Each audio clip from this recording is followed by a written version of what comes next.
Hi, ನಾನು ನಿಮ್ಮ Renu. Welcome my YouTube channel.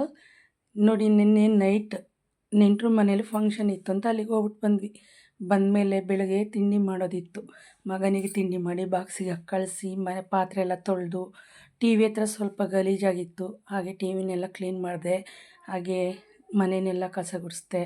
ನನ್ನ ಮಗು ನೈಟ್ ನಿದ್ರೆ ಇಲ್ಲದೆ ಮಲಗಿತ್ತು. ಸೋಫಾ ಕ್ಲೀನ್ ಮಾಡೋಕ್ಕಾಗಲಿಲ್ಲ, ಅವನಿಗೆ ಡಿಸ್ಟರ್ಬ್ ಆಗುತ್ತೆ ಅಂತೇಳಿ. ಹಾಗೆ ಮನೆಯೆಲ್ಲ ತುಂಬಾ ಗಲೀಜಾಗಿತ್ತು. ಎಲ್ಲ ಒಂದು ಕಡೆಯಿಂದ ಕಸ ಗುಡಿಸಿ ನೀಟ್ ಮಾಡಿ ಬಟ್ಟೆನೆಲ್ಲ ವಾಷಿಂಗ್ ಮಿಷಿನ್ಗೆ ಹಾಕ್ತೆ ತೊಳೆಯೋಣ ಅಂಥೇಳಿ. ಹಾಗೆ ಎಷ್ಟು ಗಲೀಜಾಗಿರುತ್ತೆ ಅಂದರೆ ಮನೆ. ಹೇಳ್ತಾರೆ, ನಿಮ್ಗೇನು ಕೆಲಸ ಮನೇಲಿ ಕೂತ್ಕೊಂಡಿರ್ತೀರಾ ಅಂತ. ಗಂಡಸರಿಗೇನು ಗೊತ್ತಿರುತ್ತೆ ಪಾಪ ಎಷ್ಟು ಕೆಲಸ ಇರುತ್ತೆ ಹೆಣ್ಮಕ್ಳಿಗೆ ಅಂತ. ಬರೀ ಕೆಲಸ ಮಾಡೋದೇ ಆಗೋಗಿರುತ್ತೆ ಜೀವನ ಫುಲ್ಲು ಬೆಳಗಿಂದ ಸಂಜೆವರೆಗೂ.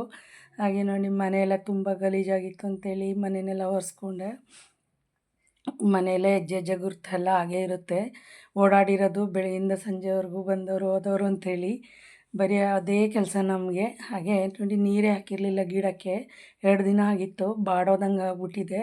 ತುಂಬಾ ಬಿಸಿಲಿರೋದ್ರಿಂದ ಎಷ್ಟೊಂದು ಪಾಪ ಡಲ್ಲಾಗಿಬಿಡುತ್ತೆ ಗಿಡ ಅಂದರೆ. ನೋಡಿ, ಅದು ಮಸ್ಕ್ ಮೆಲನ್ದು ಬೀಜ ಹಾಕಿದ್ದೆ. ಕಳೆದ ವರ್ಷ ಕಾಯಿನೂ ಕೂಡ ಬಿಟ್ಟಿತ್ತು. ಹಾಗೆ ಈಗೊಂದು ಸಸಿ ಬಂದಿದೆ. ಅದನ್ನು ಬೀಜನೆಲ್ಲ ಒಂದು ಕಡೆಗೆ ಹಾಕಿ ನೀರು ಹಾಕ್ತಾಯಿದ್ದೀನಿ. ಬಂದರೆ ಕಿತ್ತುಬಿಟ್ಟು ಬೇರೆ ಕಡೆಗೆ ನೆಡಬೇಕು. ತುಂಬ ಡಲ್ಲಾಗಿ ಹೋಗಿತ್ತು ಪಾಪ ಗಿಡಗಳೆಲ್ಲ, ನೋಡೋಕ್ಕೆ ಬೇಜಾರಾಗ್ತಾಯಿದೆ. ತುಂಬ ಗಿಡ ಇತ್ತು, ಬಿಸಿಲು ಬಂದು ಎಲ್ಲ ಹೋಗ್ಬಿಟ್ಟಿದ್ದೆ. ನಮ್ಮದು ಸೆಕೆಂಡ್ ಆಫ್ ಇಯರಲ್ಲಿರೋದ್ರಿಂದ ಗಿಡ ಜಾಸ್ತಿ ಹಾಕ್ಲಿಕ್ಕಾಗಲ್ಲ. ಹಾಗೆ ತುಂಬ ಸುಸ್ತಾಗಿತ್ತು ಅಂತ ಮಗಳು ಜ್ಯೂಸ್ ಮಾಡಿಕೊಡು ಅಂದ್ಲು. ಅವಳು ಬಾಣ್ತಿ ಆಗಿರೋದ್ರಿಂದ ಎಲ್ಲ ಥರ ಫ್ರೂಟ್ಸ್ ಕೊಡಿ ಅಂತ ಹೇಳಿದ್ದಾರೆ ಡಾಕ್ಟ್ರನ್ನೇ. ಮೊದಲೆಲ್ಲ ನಮಗೆಲ್ಲ ಕೊಡ್ತಾನೆ ಇರಲಿಲ್ಲ ನಮ್ಮ ಮನೇಲಿ. ಇವಾಗೆಲ್ಲ ಆ ಥರ ರೂಲ್ಸ್ ಎಲ್ಲ ಏನೂ ಇಲ್ಲ. ಯಾವ್ದು ಬೇಕಾದ್ರೂ ಫ್ರೂಟ್ಸ್ ಕೊಡಿ, ತೊಂದರೆ ಏನಿಲ್ಲ ಅಂತ ಹೇಳಿದ್ದಾರೆ. ಹಾಗಾಗಿ ಮಸ್ಕ್ ಮೆಲನ್ನ ಜ್ಯೂಸ್ ಮಾಡೋಣ ಅಂಥೇಳಿ ಕಟ್ ಮಾಡ್ತಾಯಿದ್ದೀನಿ. ಎಷ್ಟು ಚೆನ್ನಾಗಿರುತ್ತೆ ಸೆಕೆಗೆ ಅಂದರೆ ತುಂಬಾ ಒಳ್ಳೆಯದು. ಕೂಲ್ ಕೂಡ, ತುಂಬಾ ತಂಪು ಕೂಡ. ಅದು ಹೀಟ್ ಬಾಡಿಗೆಲ್ಲ ತುಂಬ ಕೂಲಾಗುತ್ತೆ. ಮಸ್ಕ್ ಮೆಲನ್ ತುಂಬ ಚೆನ್ನಾಗೂ ಕೂಡ ಇರುತ್ತೆ. ಹಾಗೆ ಕಟ್ ಮಾಡಿ ಜಾರ್ಗೆ ಹಾಕ್ಕೊಳ್ತಾಯಿದ್ದೀನಿ. ಯಾಕಂದರೆ ಅವಳಿಗೆ ಜ್ಯೂಸ್ ಅಂದರೆ ತುಂಬಾ ಇಷ್ಟ, ಹೆಲ್ದಿಯಾಗಿರುತ್ತೆ ಕೂಡ. ಹಾಗೆ ನಮಗೂ ಟಯರ್ಡ್ ಆಗಿತ್ತಲ್ವ, ಜ್ಯೂಸ್ ಮಾಡ್ಕೊಂಡು ಕುಡಿದು ಒಂದು ಸ್ವಲ್ಪ ಸುಧಾರಿಸ್ಕೊಳ್ಳೋಣ ಅಂದ್ಕೊಂಡು ಮಿಕ್ಸಿಗೆ ಹಾಕಿ ಮಿಕ್ಸಿ ಮಾಡಿಕೊಂಡೆ. ಮಿಕ್ಸಿ ಮಾಡ್ಕೊಂಡ್ಮೇಲೆ ಹಾಲು ಹಾಕಿದ್ದೀನಿ. ಯಾಕಂದರೆ ಫಸ್ಟೇ ಹಾಲು ಹಾಕಿ ಎಲ್ಲ ಒಟ್ಟಿಗೆ ಇಟ್ಟರೆ ಅದು ನೈಸ್ ಆಗೋಲ್ಲ. ಅದರಿಂದ ಲಾಸ್ಟಿಗೆ ಹಾಕಿದ್ದೀನಿ. ನೋಡಿ, ಈಗ 2 ಲೋಟಕ್ಕೆ ಹಾಕ್ಕೊಳ್ತಾಯಿದ್ದೀನಿ, ನನಗೊಂದು ನನ್ನ ಮಗಳಿಗೊಂದು.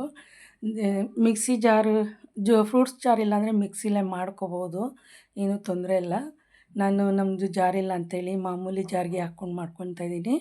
ನೋಡಿ, ಈಗ 2 ಜ್ಯೂಸ್ ರೆಡಿಯಾಗಿದೆ, 2 ಲೋಟ.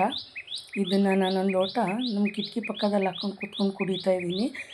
ಪಕ್ಕದಲ್ಲೇ ಒಂದು ಮರ ಇರೋದ್ರಿಂದ ಒಂದು ಪಕ್ಷಿ ಕೂಗು ಏನು ಚೆನ್ನಾಗಿ ಕೇಳಿಸುತ್ತೆ ಗೊತ್ತಾ. ಇತ್ತೀಚೆಗಂತೂ ಪಕ್ಷಿಗಳು ಎಲ್ಲೂ ಕಾಣಕ್ಕೆ ಸಿಗಲ್ಲ. ಅದ್ರ ವಾಯ್ಸ್ ಕೇಳೋದ್ರಲ್ಲೇ ಏನೋ ಒಂದು ಖುಷಿ ಇದೆ. ನೋಡಿ, ಇಲ್ಲಿ ಪಕ್ಕದಲ್ಲೇ ಮರ ಇರೋದ್ರಿಂದ ನಮಗೆ ಪಕ್ಷಿ ಕೂಗು ಆಗಾಗ ಚೆನ್ನಾಗಿ ಕೇಳಿಸ್ತಾ ಇರುತ್ತೆ. ಈ ವಿಡಿಯೋ ನಿಮ್ಗೆ ಇಷ್ಟ ಆದರೆ ಲೈಕ್ ಮಾಡಿ, ಶೇರ್ ಮಾಡಿ, ಹಾಗೆ ಕಮೆಂಟ್ ಮಾಡಿ, ಸಬ್ಸ್ಕ್ರೈಬ್ ಮಾಡ್ಕೊಳ್ಳಿ. ಧನ್ಯವಾದ.